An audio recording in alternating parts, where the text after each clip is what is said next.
ఘనమైన అడవిలో ఒక భయంకరమైన సింహం ఉండేది.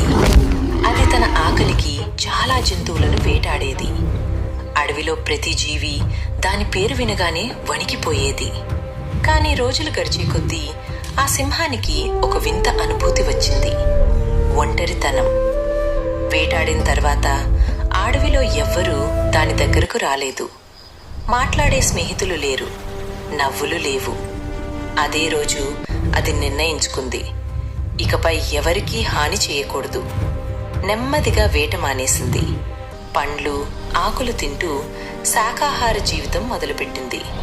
మొదట జంతువులు నమ్మలేదు, కానీ రోజులు గడిచాయి. సింహం మాట నిలబెట్టుకుంది. నెమ్మదిగా అడవి మారింది. భయం తగ్గింది, స్నేహం పెరిగింది. ఆ రోజు నుండి సింహం రాజు కాదు, రక్షకుడయ్యింది. నీతి: నిజమైన మార్పు బయట కాదు, మన మనసులో మొదలవుతుంది.